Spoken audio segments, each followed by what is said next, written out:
Is Benjamin Nygren worth £20 million? That's a question we're going to look at today. Spurs have been linked with a move, so Brighton as well. Their names have been touted in line with a move for the 24-year-old Sweden international in the summer that Celtic only signed last season. So after 1 year at Celtic Park, could be looking to move to the Premier League. They signed him from Nordsjælland and he's been great for them this season in terms of getting those goals that are going to win them points. 15 goals and 5 assists in the league, which is an excellent return. So in this video we're going to look at his data. We're going to compare him to Matt O'Reilly in the season that he had in the 23-24 season. Obviously the last central midfielder that went from Celtic for big money. So we're going to compare the two just to see how the data matches up in terms of them that we're going to look at him compared to the rest of the league. I'm going to show you all his goals as well to show the variety in his finishing and what he really brings to his game, and discuss a little bit of analysis on Nygren as well. So you should hopefully be able to answer the question, is he worth £20 million and should Celtic be looking to sell him this summer?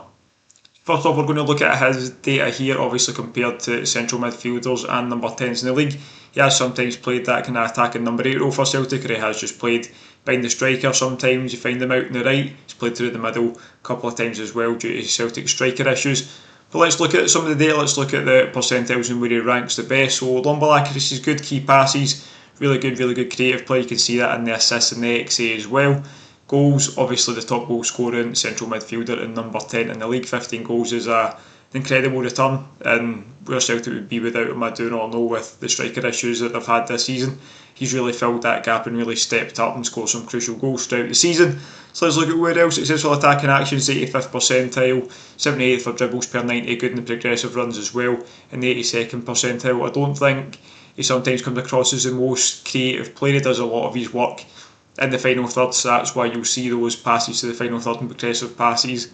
Looks pretty low for a player that has created a lot and does rank well in terms of the assists and the XA as well. So he does create chances, but because he's already so far up the pitch, you won't kind of see the progressive passes number especially rank so highly. But he has been still probably one of Celtic's most creative players this season, good from set pieces as well. I do think he's a good player, but we'll keep going through. We'll look at the comparison to Matt O'Reilly so you can see, is he a player that's worth 20 million? Here's the comparison here. Obviously Matt O'Reilly had an incredible season, 23-24, 18 goals and 12 assists, which is an incredible return, getting 30 goal contributions from the centre midfield. Instead of playing number 10, he did play that more attacking 8 role, and he was just really good at getting forward, good finisher, really composed in the box, good creator as well, really technical, good with the ball at his feet. A player that again is apparently being looked at for some more moves this summer. Atletico Madrid, who I think many people doubted the legitimacy of that when he was at Celtic, that Atletico put a bid in, but now apparently they're interested again, and there was confirmation that that bid actually did go in and was rejected by Celtic in the January before he moved. So again, quality player, but I just wanted to look at the season he's having, compare it to Benjamin Nygren, and because we're talking about a lot of money he's going for and he was the last player, so I thought it'd be interesting to see the comparison. So we'll look at Nygren in the lighter blue, darker blue for O'Reilly. So you can see O'Reilly actually is better in most of the categories, but it was an incredible season. I don't know if we'll see a central midfielder or a central player have a better season than what he had that year. And then we'll just look at what Nygren's better in. So looking around the graph there's not really much progressive runs, long ball accuracy, but it's close in terms of the key passes, the assists, the XA. Assists attacking actions is quite close as well. They're not the same type of player. I think you probably get more from O'Reilly. I don't know if he would offer more or would have scored more goals in this team, but you can't discount what Nygren's done for Celtic. He's a good finisher, he arrives in the box really well, good composure. He's a player that's probably going to pull Celtic over the line. Celtic wouldn't be in the position they are if it wasn't for Nygren, the amount of goals that he's got. He does get criticism for the lack of work off the ball and if he's not scoring goals, what he actually does, but he does create chances, as you can see by the numbers. So he is still one of the biggest threats, even if it doesn't seem like he's doing much. He has that bit of quality, he is a difference maker. He's a player that's going to get that goal that wins you points, and he's done it so often for Celtic this season. So again, you can't discount that. I just thought it'd be interesting to compare him to Matt O'Reilly, though I think O'Reilly is a superior player. Now let's look at Nygren in terms of the other central midfielders and number 10s in the Scottish Premiership this season. So the first thing we're going to look at is the goal conversion rate and the goals per 90. He actually averages 0.54 goals per 90, which for a player that's playing the central midfielder as a 10 is incredibly impressive. A goal every other game at this rate, and then the conversion rate is relatively decent as well in terms of the league, over 15% there, which for a player that, I mean, his goal scoring record was good for Nordsjælland. You're not buying him to be your main goal threat, which he has been for Celtic this season, so managing to convert those chances again has been huge in getting those victories, getting those points on the board. And then the next thing we're going to look at is his key passes and XA. I think he probably gets a lot of criticism for what he's doing if he doesn't score, but he is actually creating chances, and there's other players on the pitch that aren't taking them, where he would have more than those 5 assists this season. So we're looking at key passes per 90, you can see he ranks right up the top there. In terms of the XA per 90 as well, only Greg Kiltie averages more than the key passes per 90. It's only Elijah Just and Luke McCowan that are averaging more per 90. So he is a chance creator. He does make those chances when he's up there in the pitch. He's good at holding the ball in those areas. Again, I think if strikers were more clinical, if other players in the team were being as clinical as he's been, he'd have much more assists, and his numbers would probably be closer to that season that O'Reilly had. Now let's go and look at his goals. You'll see a variety of finishes there, and it will just show you what he offers, because teams that are going to be looking at him, teams that are going to be looking to bid sums of around 20 million, are going to be looking at what he does provide in terms of the goal scoring midfielders. Cost a premium these days, there's not a lot of them, so they're obviously in very high demand. So players that come to a league, especially in their first season, score 15 goals from the centre are going to be looked at, and the fact he's only 24, Sweden international as well, and he's a player that could potentially drive Celtic to a title, it's going to drive that price up. And Celtic have already had a similar kind of fee for Matt O'Reilly. They're obviously not going to accept any less. So let's look at the goals, see the variety there, and let me know what you think.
So that's the data. There's a comparison to O'Reilly in there and all the goals that you've seen. But the main question I want to know is, do you think Celtic can get 20 million for Benjamin Nygren? Again, it doesn't really matter what we think, it's what teams are going to pay. And if you're looking at Brighton and Spurs being the teams that are looking at him, I don't see why Celtic would ask for any less than 20. Like I say, he's a goal scoring midfielder. It's a profile that every single club wants. If your strikers aren't scoring, you want there to be goals coming from midfield or out wide. So if he's a player that can arrive in the box the way he does, finish, be composed in there, teams are going to look at that, teams are going to want it, even though he has frustrated Celtic fans at times with, like I say, the lack of off the ball work and what they don't see him doing when he's not getting goals. Those goals are so important, those goals are things that teams are going to want. That's what's going to drive that price up, and that's why I actually do think Celtic will get that type of fee for him, because, like I say, the profile of the player, what he does inside the box, how he arrives from midfield, there's teams and players around about him that can do off the ball work, but there's not as many players around that can do what he does and arrive in the box the way he does. So I do think, even if it's not as much as 20 million, I think somewhere in that 15 to 20 million bracket is what they're going to look at. He's only 24, not even in his prime yet, and already a Sweden international. Leave some comments down below. What do you think? Do you think Celtic can get that type of fee for Benjamin Nygren? What do you think of him as a player? So like I say, leave some comments down below, and if you have enjoyed today's content, don't forget to like, subscribe, and have a great day.